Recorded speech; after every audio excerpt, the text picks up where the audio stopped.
This is Game Night with Josh Hennig on 97.3 ESPN and the free mobile app. Now, live from the Matt Blatt Kia Studios. What a move! Here's Josh Hennig. I am back. Rumors of my demise have been greatly exaggerated. Josh Hennig here on Game Night on 97.3 ESPN. Text board is open as always, 609-403-0973. I don't know if anything's happened this week at all. It's been a very dull, boring week. No, I'm obviously just kidding. Eagles move on from Doug Pederson. We'll get into that coming up with Dave Weinberg at 6:15. Dave Weinberg has covered the Philadelphia Eagles for the entire Jeffrey Lurie era of the Philadelphia Eagles. Also, at the center tonight is Paul Hudrick, our 97.3 ESPN Sixers insider, to get into the Sixers game tonight. It's been a rough few days for the 76ers because of COVID protocols and a variety of other things. But there is one bright spot, one massive bright spot. He's shining like the sun. Find out who that is coming up at 6:40 tonight here on 97.3 ESPN. This situation with the Eagles, though, is something you just can't get around, you can't ignore, and you can't overstep it. And I got to start with what Jeff Mosher told Hunter Brody and Mike Gill yesterday on the Sports Bash. Because Jeff came on the show right after Jeffrey Lurie spoke to the media. His 45 minutes, as Hunter Brody called it, dancing around, not really saying much of anything. And that was a perfect thing that Broads asked Mosher yesterday. Because what Mosher said about Jeffrey Lurie yesterday, I have to start here. I can't start anywhere else. I think it's interesting that he said that their short-term thinking over the last few years kind of got them to this point and that they need to change it, but that Doug Pederson's short-term thinking about wanting to keep several of this staff in place to help fix the quarterback is not acceptable. So it's okay when it's Jeffrey and Howie, but it's not okay when it's Doug. I think that's certainly a mixed message. It's okay if Jeffrey and Howie make a mistake. But if Doug made a mistake, which he has made mistakes, it's not good. It's a mixed message is the word he used. And that's a perfect word to use. I know a lot of you out there were unhappy with Doug Pederson. And I know a lot of you out there hate Howie Roseman. But if you, for 1 minute, do not hold Jeffrey Lurie's feet to the fire, then you're a hypocritical fan. You cannot be a diehard Eagles fan who calls out everything good and bad the team does, but you don't want to hold the owner's feet to the fire. This is the problem with this team right now. The Eagles owner is sending mixed messages. He sent mixed messages yesterday about the coach. He sent mixed messages about Howie Roseman. He sent mixed messages about the quarterback situation. Does anybody really know what Jeffrey Lurie was trying to say yesterday? I think Jeffrey Lurie spent more time trying to convince everybody that he's ready to move on and not enough time explaining why did we get to this point with a Super Bowl winning head coach who's 4-11-1 and you got rid of him because you didn't like his coaching picks? That's interesting, because didn't you hire him to be the head coach? You hired Doug Pederson to be the head coach. You hired him to coach the football team, to be in charge of the football team. And now you tell him that the person that he hires or wants to hire or wants to promote is not good enough. That is a huge problem. And as Sal Palantonio said yesterday on the Sports Bash, it seems like Jeffrey Lurie is not happy with Doug Pederson's coaching choices, and that's why we are where we are. I think that Jeffrey Lurie clearly was not sold on Doug Pederson's plans going forward regarding the coaching staff. He pushed for a passing game coordinator, quarterbacks coach Press Taylor. It should be the next offensive coordinator. Now, you've heard me numerous times here on Game Night on 97.3 ESPN. I was advocating for the dismissal of Press Taylor. And I understand that, him and Doug have the same agent and that, this guy, just hanging around. He's one of those guys. But what has Press Taylor ever done? And I'm not saying that I'm completely angry about the Eagles moving on for Doug Pederson, but it feels rash. It feels unnecessary because there are only 33 people who have ever won a Super Bowl as a head coach. 33. 63 quarterbacks have started in a Super Bowl. So it is much easier to find a quarterback to take you to the big game than to find a head coach who can win you the big game. And you just let one of them go because you didn't like his coaching choices. And this goes back to last year. Don't get it twisted. It came from above Doug Pederson, the coaching staff changes that happened last offseason. And while a lot of Eagle fans and a lot of people who cover the team were not thrilled with the job that Mike Groh did, at some point, if you hire someone to do a job, you got to let them do the job. And Jeffrey Lurie was not interested in what Doug Pederson's choices were. Now, we don't know the explanation for some of those choices. Maybe part of the problem with this team is that the choices that were made were also explanations that didn't line up. So we are not in those meetings. But what I know is, for every person who wants to throw Howie Roseman under the bus and might be glad that Doug Pederson is gone, don't you for 1 minute let the owner off the hook with this situation with the organization. Sal Palantonio yesterday on the Sports Bash. He didn't have an offensive coordinator this year after he was forced to fire Mike Groh after he wanted to keep Mike Groh. And he brought in those two consultants, Morningwig and Scangarello. They left because their contracts expired.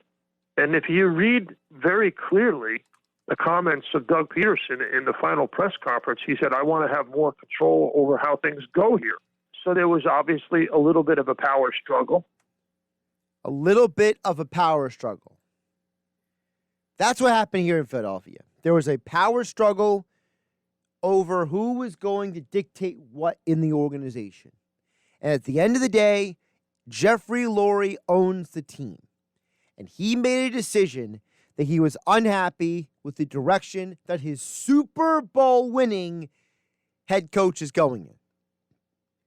Now, I'm not going to just totally void any responsibility for Doug Pederson either, because there are plenty of reports out there that part of the reason why he's not here anymore is because Doug Pederson wanted to not just make Press Taylor the offensive coordinator, but he wanted to make Corey Unlin, the former defensive backs coach and former defensive coordinator with the Detroit Lions, a Detroit Lions defense that was an abomination last year. He wants to make him the Eagles' next defensive coordinator. So maybe part of the problem is also Doug was just tone deaf. And we know that Doug, multiple times during his tenure here in Philadelphia, he dismissed perception, optics. He didn't care. Well, it seems like his lack of caring about perception and optics might have also cost him his job here in Philadelphia. Because, let's be realistic, you can't promote a guy to your offensive coordinator just because you like him or you're comfortable with him. There's got to be more to it than that. And if I'm the owner, I do have to ask, why is this guy going to be offensive coordinator? And obviously, Doug's explanation for it was completely unsatisfactory. And if Doug Pederson really wanted to bring in a coach who was involved in a horrible defense last year in Detroit, was on a staff that's getting cleaned out, Why do you want him here in Philadelphia? What has Corey Unlin done that merits him to be defensive coordinator? And I get the feeling that Doug Pederson's answer to that question was not adequate either. So I'm thinking at this point in time that the real problem here with the Eagles is not a Howie Roseman problem, even though there's a group of people out there who want to blame everything on Howie Roseman. That this isn't just Doug Pederson had a rough year. It's that the owner was unhappy. He didn't like things. And you know what? That's going to be a problem. Because whoever you hire next, someone's got to ask the owner, what makes this guy a better coach than the guy who won you your only Super Bowl? 609-403-0973 is the text board. Josh Hennig here on Game Night on 97.3 ESPN. We'll dive deeper into the Eagles coming up next with Dave Weinberg, veteran Eagles writer, along with Paul Hudrick. We'll talk Sixers versus Heat tonight at 7 o'clock on 97.3 ESPN. Paul joins the show at 6:40. I'll squeeze in a text real quick at 609-403-0973. Joey D. in Ventnor says, Josh, do you think the way they ran Doug Pederson's tenure was in part because of what they went through with Chip Kelly, giving Chip incremental power and a backfiring? Yeah, but you can't live your life, Joey D. And if that's the truth, that might be true. If that's the truth, then that's a bad job by them, because you can't live your life trying to make up for the mistakes you made. You learn from your mistakes so you don't repeat them. You don't go out of your way to micromanage a situation so you don't make a mistake, because you're going to make another mistake. If the Chip Kelly administration had that much of a negative impact on the owner and the now general manager, then I got to wonder if they really learned their lesson, or were they just operating out of a position of fear? If they were operating in a position of fear, then that's not a way to live. That's a bad management style. You can't live your life trying to compensate for the mistakes you made. That's not learning from your mistakes. That's micromanaging to create a whole new set of mistakes. Get to more your text a little bit later in the hour. Game Night here on 97.3 ESPN. Josh Hennig hanging out with you. We'll get more of the Eagles next with veteran Eagles writer Dave Weinberg here on 97.3 ESPN FM and the 97.3 ESPN mobile app, powered by First Bank of Sea City. You're listening to Game Night with Josh Hennig on 97.3 ESPN and the free mobile app. Josh Hennig here on Game Night on 97.3, being brought to you by weightliftinghq.com. Use my code radio10 at checkout for 10% off your entire order. That's radio10 at weightliftinghq.com. Benches, squat racks, kettlebells, dumbbells, cardio and fitness machines, resistance bands, and more. Whatever you need to work out from home. Maybe you're someone who's just not comfortable going back to the gym yet, and you want to up your workout routine from home. Well, you could do it with weightliftinghq.com. Use the code radio10 at checkout for 10% off your entire order at weightliftinghq.com. We'll get back to your text in just a bit at 609-403-0973. But joining us right now on the Boardwalk Kind of Hotline, you can check out his extra point column on the website right now at 973ESPN.com. He is the one and only Dave Weinberg, again joining us a day early in the week. Dave, I feel like we just keep having excuses to have you on Tuesday. How you doing? I'm doing well, Josh. How are you? Well, I'm certainly doing better, I think, than the majority of Eagle fans, because I feel like a lot of Eagle fans right now are just still, I don't know how they feel. I don't know if they feel hungover. I don't feel like they feel like they're in a daze. But you had a head coach, and he won you a Super Bowl, and you got rid of him 3 years later. And at least for me, Dave, I can't not help but look at the top of the pyramid and say, Jeffrey Lurie, here's looking at you. What's going on? Yeah, you're definitely right there. I'm flummoxed by it. I don't understand why they're doing this. And Jeffrey's press conference last night was just that did nothing to explain anything. It was bizarre. It made no sense at all. I'm not. From what I can gather, it looks like Jeffrey's planning on some sort of rebuilding process now. And Doug wasn't willing to buy into that he didn't think that they had to start over. And next thing you know, they're looking for a new head coach. And this is a huge mistake on Jeffrey Lurie's part. What does it say to you that of all the reports that we're hearing and we're seeing right now, that this was not about the quarterback? This was about the direction of the franchise. This was about coaching hires, that it was all these other things that did not have to do with the quarterback. Does that say anything to you? Well, I think the quarterback had something to do with it, but I'm not getting why. Doug won a Super Bowl. And has been to the playoffs 3 straight years until this year. He has earned the right to make his own hires for assistant coaches. Howie and Jeffrey gave him Jim Schwartz. They overruled him last year on Mike Groh. I don't get why. If he wants to keep Press Taylor and elevate him to offensive coordinator, he has the right to do that. He has the right to hire his own defensive coordinator. I don't get why Howie and Jeff seem to feel like Doug's not capable of making these decisions. I absolutely think he had the right to do that. And I guess from what I can gather, that seemed to be the breaking point for all this. I don't know.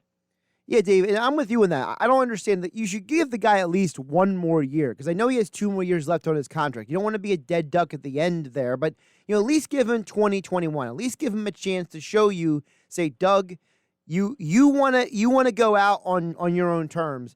I'm going to give you that chance. I feel like they weren't interested in giving him a chance. Now, I don't know what was said in those meetings, but boy, there must have been something explained or not answered at some point, because I just don't understand why this owner, it's almost like he's trying to make up for past mistakes. And, Dave, if you live your life trying to compensate your past mistakes, you're going to micromanage your way into making new mistakes.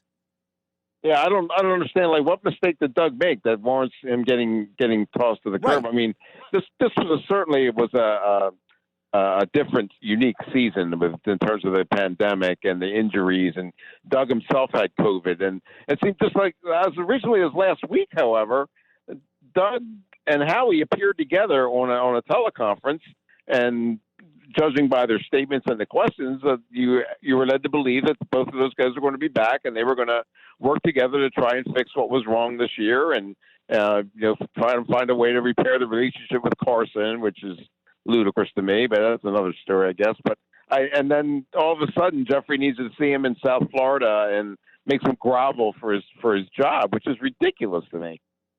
Dave Weinberg joining us here on the Boardwalk on the hotline on 97.3 ESPN. You can follow him on Twitter at Dave Weinberg19. Check his extra point columns over at 97.3ESPN.com. So what do we do now for the Eagles? What is next for them? Because we know that they're going to do it through this exhaustive coaching search. Jeffrey Lurie suggested, let's start there. Jeffrey Lurie suggested in his presser yesterday that he has a track record of hiring good coaches, which, I mean, I feel like that's a strange thing to pat yourself in the back for, because outside of Andy Reid and Doug Pederson, the other 2 coaches, I mean, okay, I guess. I mean, I think Ray Rhodes was okay. I mean, he led them to the playoffs his first Right. year, and led them to the playoffs his first 2 years, really. And then had a disastrous 98 season, 4 years in, which it kind of led to his ouster. But I mean, Chip Kelly, really? You think he was a good coach?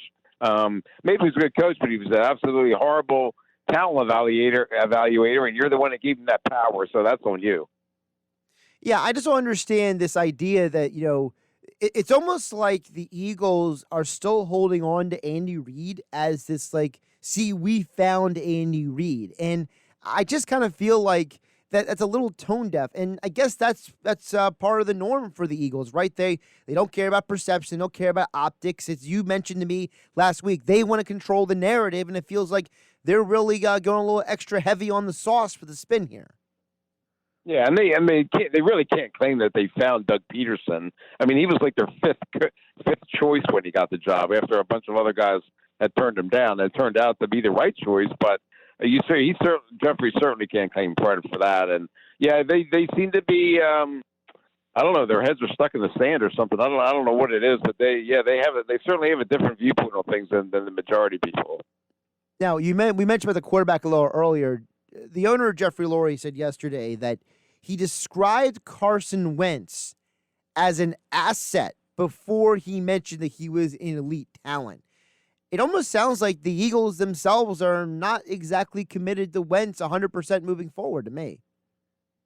Yeah, I mean, he mentioned Nate Sudfeld as a lead quarterback too, so I don't know what the heck he's thinking. But yeah, I don't. How could you be? I mean, with the way Jalen Hurts played at least his first 2 games, I mean, I think he deserves a shot at this. So, Carson seems to think that he should be anointed the starter, or he wants out. Well, you know what, Carson, you don't deserve that. You're not Tom Brady. You don't get to automatically get named the starter without any competition. Put on your big boy pants, go to training camp, and if you're as good as you think you are, then you can beat out Jalen Hurts and get the job. But until then, stop complaining, stop whining. Oh, my relationship with Doug was fractured. I mean, enough already. Dave, when you think about this quarterback, I know the quarterback has been a hotly debated thing in this city for, well, I feel like for the entirety of your covering the team. So, what do you think the Eagles should do? I've heard some people say that they should, bring a guy in here to rebuild Wentz. I've heard other people suggest that the Eagles need to bail on Wentz and just go Jalen Hurts. I've heard other people say, you got the 6th pick, go get a quarterback. What would Dave Weinberg do? Well, I'm not drafting a quarterback number 6, but I'm not opposed to trading Wentz if I get enough value. I'm not just giving him away because he's unhappy. Some team is going to really have to bowl me over for me to convince me that to part with him. If I can't, then I just go to training camp with Carson Wentz and Jalen Hurts and may the best quarterback win. And if that's Jalen, sorry, Carson, but you didn't win the job, so I don't know what to tell you. But I'm done placating him. I'm done kowtowing to him. He has to win that job if he wants it. What is the most important thing in your mind the Eagles have to find in their next head coach? I don't know that that's going to happen because whoever they get is going to have to be a yes man to Howie and Jeff. I mean, they're going to have to give up all authority. They're going to have to give up all their say about personnel decisions, whether it's coaches or players. So I just need a guy who is going to command the respect of the players, I guess, which Doug had done, tenfold. The logical choice to me is Deuce Staley, only because he knows what's expected being in the Eagles organization for as long as he's been there. He knows what it takes to be the coach, I think, and I think he's earned the opportunity to do it. So but I don't know. To be honest with you, I don't know of any other coaches that would. Why would you want to come here? I mean, and give up all that authority and like I said, be basically a yes man for the organization. It's clearly a dysfunctional team. I think that's a headache that I don't know that a whole lot of coaches will want. Do you think that the owner, Jeffrey Lurie, understands that? Do you think that he's just completely blind to this? Yeah, he doesn't get it at all. He thinks that Philadelphia is some sort of Garden of Eden for an NFL coach. That you'd be thankful and fortunate to be able to come to Philadelphia and coach for. That's just not the case. I mean, you saw it in the last go round when they were looking for a head coach. They went through 3-4 guys before they basically settled for Doug Pederson. So yeah, I don't see it being any different this time either. I felt like he came just short yesterday of saying they're a GM factory when he started listing off all the people who have worked in the front office, and I was like, oh, so you're a quarterback factory, you're a GM factory, and you're a head coach factory. Got it, right? Yeah, right. I mean, they have the best of every world. Dave Weinberg joining me here on 97.3 ESP. You can follow him on Twitter at Dave Weinberg 19 for all of his Eagles and other sports coverage. Check out his extra point columns at 97.3ESPN.com. Dave, one more on the Eagles before I move on from that. I want to know, for you, whatever happens next year, do you think that this organization will ever come out of this malaise? Do you think they'll ever come to a point where the owner finally starts seeing the forest for the trees? Or do you think that this organization is going to be stuck in this neutral mode? Well, I mean, they came out of it in 2017. I mean, they won the Super Bowl, and you can't get any better than that. So, who's to say? I don't know that they're ever going to be an elite team, but I think the possibility is certainly there. I don't see it happening for another 2 or 3 years. I mean, they might turn around and become a playoff team, which is not that hard to do in the NFC East. But as far as becoming an elite franchise again, challenging for a Super Bowl, I don't see that for the foreseeable future. Did you have a favorite game from the NFL wildcard weekend? Well, my least favorite game was the Cleveland-Pittsburgh game. I mean, from a fan perspective, I thought it was awesome, but from a bettor's perspective, not so much. I actually had like a 14 parlay and only one. The Saints were the only team that came through for me, so my $50 was out the window on Saturday, so it really didn't matter. But congratulations to Cleveland though, getting their first win in 25 years. I mean, that was a heck of an accomplishment. I know there's some local guys like, I don't know if you know who Dino Hall is, but he was a great player for Pleasantville High School and Glassboro State back when it was called that, and then played for Cleveland for a number of years. So I know he was cheering. Not to mention William Green, who was their first round pick, from Holy Spirit High School. But so yeah, from a selfish perspective, Doug Coleman from Ocean City High is and former Absegami coach. He's an assistant coach for the Browns now. So I was really happy for him and for those guys. Now, you mentioned the Saints game. Did you watch any of the Nickelodeon broadcast? I did not. No. I stuck with the normal broadcast of what was that, NBC, I guess, or CBS. I think it was NBC. CBS, yeah. I saw some stuff on Twitter about the cool graphics and stuff that they had, but having grown children in their 30s, I'm kind of over my Nickelodeon days. Well, see, here's what happened for me. So I ended up going to Nickelodeon because I couldn't take Nance and Romo's delay anymore of them talking over each other. And it just became so nauseating to me because I heard all week long, CBS is going to do an ESPN day. Because remember, Herb Street did the one game from his house. And what they did was I heard Herb Street explain this on a podcast. He said that they literally had Fowler and Herb Street on the same video feed. So they were both watching the game at the same exact time, so there wouldn't be any delay or overlap. So I'm like, okay, well, CBS says they're going to do the exact same thing for Romo. And you saw Romo, he's sitting basically in a makeshift studio with screens in front of him. And I just couldn't, it was like early, mid-second quarter, the final time I heard Nance and Romo step over each other, I just couldn't take it anymore. I felt like it ruined my ability to consume the game. So I went Nickelodeon the rest of the way. How was it? I got to say, I was impressed. Ian Eagle's son, Noah Eagle, he's about like 25 years old. He did the play-by-play. Nate Burleson, I think he does a good job on CBS and Good Morning Football. I thought he was incredibly fun. I mean, Nickelodeon is gimmicky. You had a couple of gimmicky things like the slime in the end zone and stuff. But, I thought they actually did a good job. Well, good. Maybe if they do it again, maybe I'll check it out. Sounds like it was fun. I mean, I don't know if it's my cup of tea, but it's worth a shot. I would check it out if I can. Well, for what it's worth, it was the most watched broadcast on Nickelodeon in 5 years, apparently. They had over 2 million people watching it on the Nickelodeon cast. So. Oh, wow. Oh, that's awesome for them.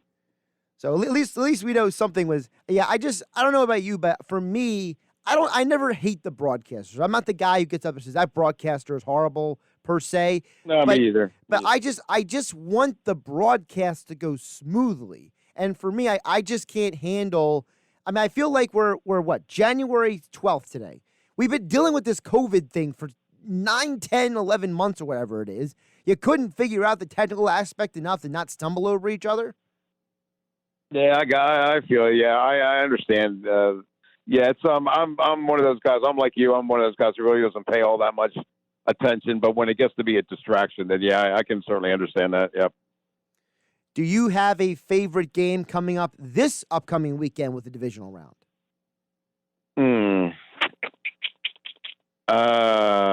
Boy, that's a tough one. Well, Cleveland, Kansas City. Although I think Chiefs will probably dominate it, but then again, I thought the Steelers were going to, so you can't count Cleveland out. Who does Green Bay play again? Green Bay plays. It's not the Saints because the Saints play the Bucks. They play the Rams. Rams. Okay, that might be interesting. I mean, the Rams didn't look great playing against Washington, but I think they might be. Was it the Rams that played Washington? To this point, I'm so confused. I was so mad that I lost those bets. I don't even know what the heck happened anymore. No, Tampa Bay played Washington. Yes, correct? Tampa played Okay, Washington. yeah. So, but from what I can get, it seems to me like the second round of the playoffs, everybody's like in love with the team after they win, and the wild card round, then they just get obliterated by the team. Oh, that's not so much this week, but generally, it's the team that has the week's rest kind of like takes control, which would be Kansas City and Green Bay. So I guess I'll be kind of interested to see how they handle the week off, if they're going to be able to really start clicking on all cylinders again after having the break, which usually happens. But I'd be interested to see if it happens again. See, my game I'm most interested in is the Ravens-Bills game, because I feel like it's two of the most unique offenses in the NFL. It's two offensive coordinators who are among the best at what they do, and it's two head coaches who are pretty much managers. They don't micromanage anything. Harbaugh and McDermott basically are there to oversee the team, and I feel like the winner of that game, they're going to give the Chiefs, in my opinion, a real run for the money. Oh, absolutely. I'm with you there. And both coaches are former Eagles assistants, which is kind of interesting. But yeah, Head coach factory. There you go, Dave. Yeah. I'm a big John Harbaugh guy. I mean, I got along with him very well when he was on Andy Reid's staff in Philadelphia. Very personable. Plus, you got Greg Roman from Holy Spirit High, who's their offensive coordinator, who's also been mentioned for the Eagles head coaching vacancy. Although I don't know if he'd be interested in that, given everything that's happening. But yeah, that you're right there. That's going to be a really good game to watch. He's Dave Weinberg. Make sure to check his Extra Point column over at 97.3 ESPN. Follow him at Dave Weinberg 19 for all of your sports and football and Eagles thoughts. And of course, check out his podcast. It's always a fun listen. It is Tequila and Touchdowns with Dave Weinberg. As all guests, he appeared on the Boardwalk on the Hotline. Dave, always appreciate the time. I appreciate you jumping on a day early this week. Oh, anytime, Josh. Thanks for having me. I appreciate it. And, of course, our Eagles conversation here on GameNight on 97.3 ESPN, being brought to you by weightliftinghq.com. Use my code RADIO10 at checkout for 10% off your entire order. That's RADIO10 at checkout for weightliftinghq.com. Whatever your 2021 goals are for health and fitness, weightliftinghq.com doesn't just have incredibly competitive prices, but they will deliver the equipment right to your home, help get you set up so you don't ever have to do anything extra except for use the equipment you just got. With weightliftinghq.com, they have great customer service, and they offering a 10% off your entire order right now at weightliftinghq.com. Radio 10 for 10% off. Bench, squat racks, kettlebells, dumbbells, cardio machines, resistance bands, whatever you need, they got it at weightliftinghq.com. We'll head up to Philadelphia.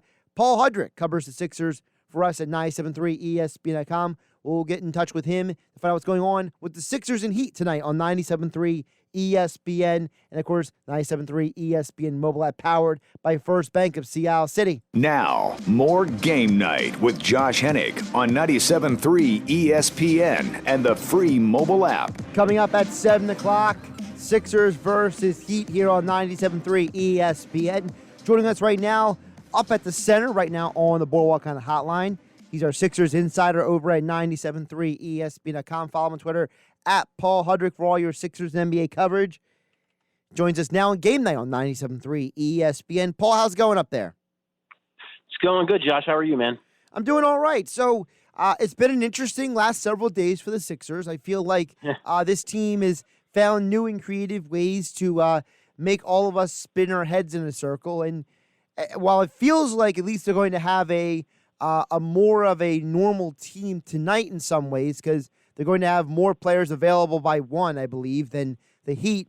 I kind of did what you did when I saw the news came out that they are changing the game on TNT on Thursday night to Rockets versus Spurs. It just feels like, well, welcome to the COVID era.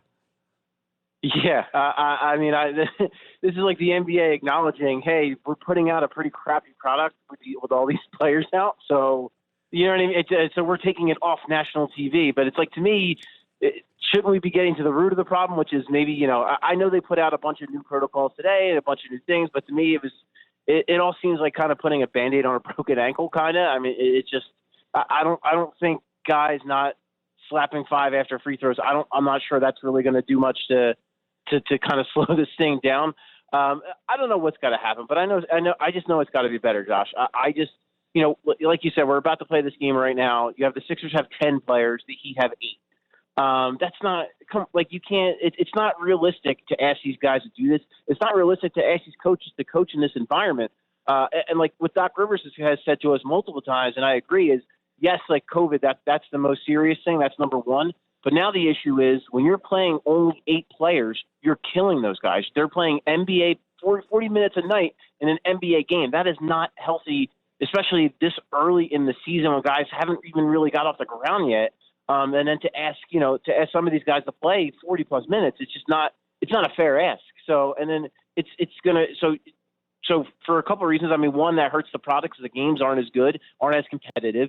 And then 2, you risk serious injury when guys are overexerted and maybe playing more minutes than they should. So I don't know what's got to change. I mean, I guess my opinion would be you got to have 10 guys to play the game, otherwise supposed to win it. Because I just think 8 guys is not enough to play an NBA basketball game.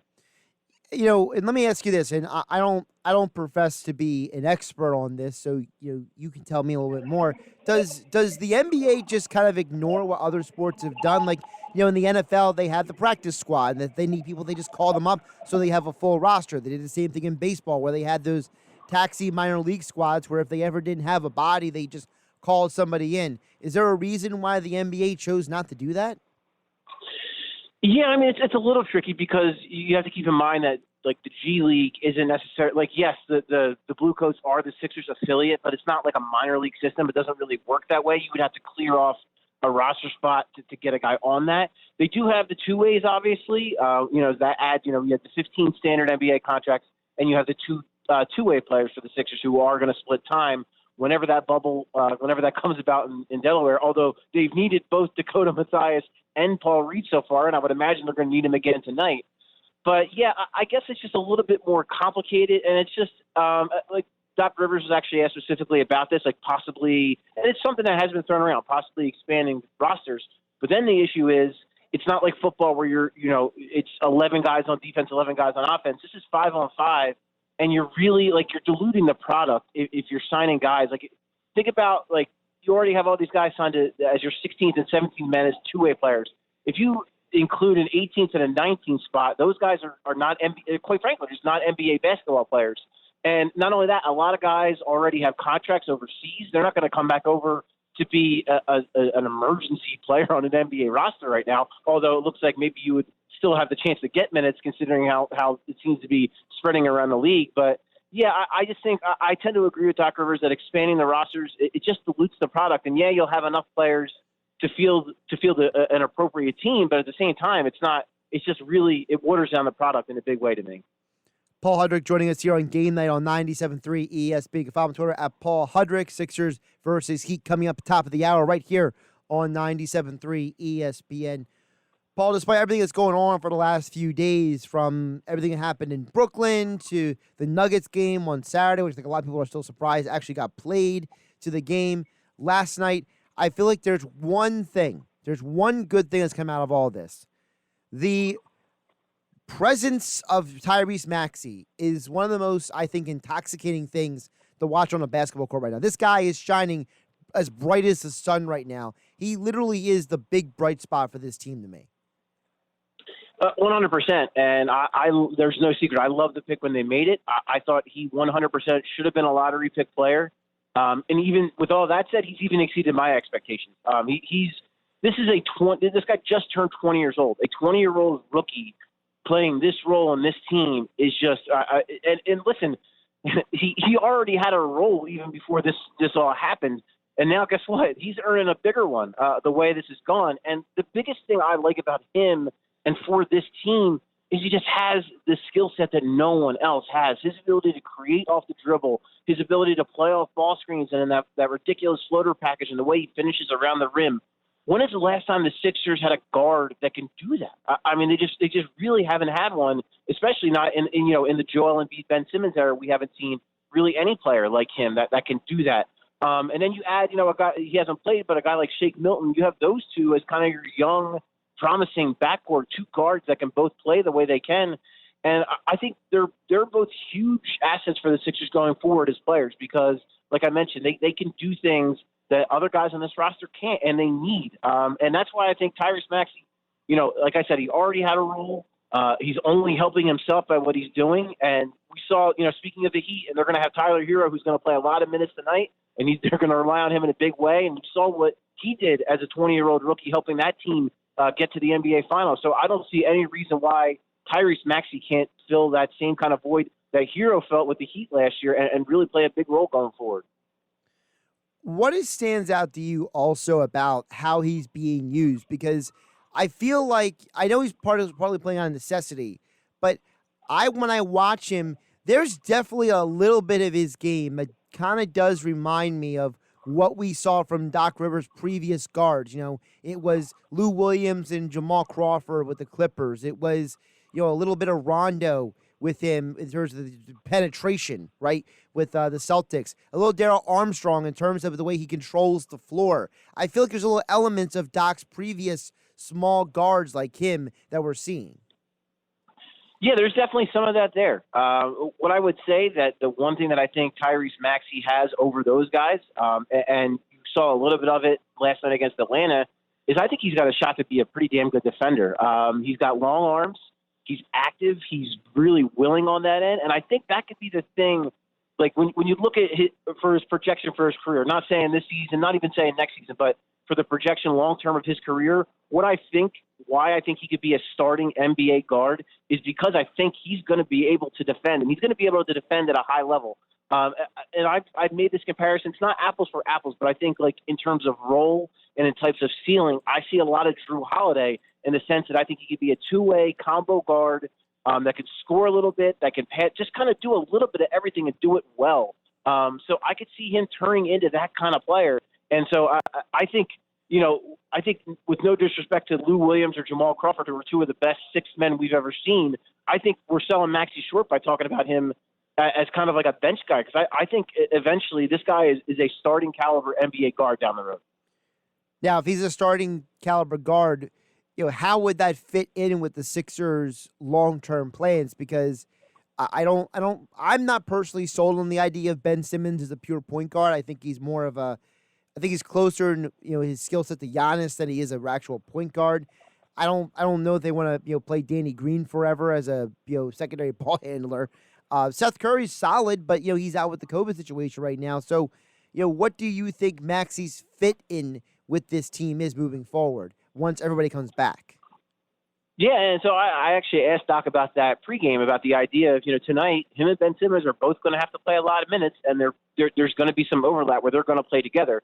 Obviously, he wants to stagger them a little bit so that he has a ball handler on the floor at all times, but there are going to be times when they're both on the floor, and he said it would be a mix. There would be times where Ben Simmons would kind of be running the show and Maxey would be playing off the ball and vice versa. I tend to agree with you that I kind of liked what Brett Brown did last year when he moved Ben Simmons more to the 4 and had Shake Milton at the 1. I don't think Shake Milton was quite ready for that responsibility at that moment, and I'm still not sold on him maybe being a full-time NBA point guard, but I think Tyrese Maxey, that looks like it could be an ideal fit, especially I love the idea of Maxey and Sid in a pick and roll. I hope we see some of those tonight. So I could see him easily kind of slotting in as the guard going forward. Because, Danny Green's on an expiring contract. Seth Curry, I think you could get away with having a Tyrese Maxey, Seth Curry backcourt for sure in the future. So I see his fit pretty seamless into that starting lineup, even when they're at full strength. But again, maybe not this year, but down the road, I definitely see that. He's Paul Hudrick. Make sure you follow him on Twitter at Paul Hudrick. Check out all of his work at 97.3 ESPN.com and the 97.3 ESPN mobile app. Sixers Heat coming up at the top of the hour here. All the action with Tom McGinnis on the call right here on 97.3 ESPN. Paul, enjoy the game tonight. I got the feeling the Sixers are going to win this game semi-easily. What do you think? I think they better. If they don't win this game tonight, then then there's going to be some serious questions to answer by Doc Rivers when this one's over. Well, everyone look forward to Paul's post-game wrap-up of the game tonight on 97.3 ESPN. Paul, always appreciate the time and great stuff. Anytime, Josh. You got it, man. Josh Hennig here on Game Night on 97.3 ESPN. Again, Sixers Heat coming up next. I mentioned I think the Sixers are going to win this game easily. Part of it is because of the same game parlays available on FanDuel Sportsbook is where you can go for the same game parlays. That's right. FanDuel Sportsbook. Use my promo code Hennig, Hennig, if you would have used the same game parlay over the weekend I gave you. Colts covering the spread and the over on the Bills-Colts game. You would have had a winner. Let's give you one more same-game parlay tonight. Thanks to FanDuel Sportsbook. The same-game parlay, you can parlay the money line, the spread, player props, whatever you want in a same-game parlay. I'm taking the Sixers in the 8.5, and I'm going to throw it together with Tyrese Maxey. I kept talking about Maxey for a reason. I think he scores some points tonight. The alternate point line is 17.5. You put that together with the Sixers 8.5 spread, you have plus 265 odds on FanDuel Sportsbook, plus 265 for the Sixers spread and Tyrese Maxey over 17.5. A good value same game parlay, and you only get same game parlays with FanDuel Sportsbook. And don't forget the FanDuel Sportsbook same game parlay insurance. If you bet up to 3 or more legs on a parlay, whether it's the same game or any kind of parlay on FanDuel Sportsbook, it is risk-free thanks to FanDuel Sportsbook on your first parlay. Opt into the FanDuel insurance, and they got you covered. Sixers Heat coming up next here on 97.3 ESPN. I'm Josh Hennig. You can follow me on Twitter at Josh Hennig. I will not be on tomorrow night because Flyers hockey drops the puck at 5:30 tomorrow night. So I'll be with the rest of you listening to Tim Saunders and Steve Coates calling all the action right here on 97.3 ESPN. Again, crazy, crazy day, crazy, crazy week. But you know what? At least sports gives us an opportunity to escape the craziness out there in the rest of the world. Hope everyone enjoys the game tonight. Make sure you tune in tomorrow for the Sports Bash with Mike Yelhunter Birdie at 2 o'clock right here on 97.3 ESPN. I'm Josh Hennig. Have a great night.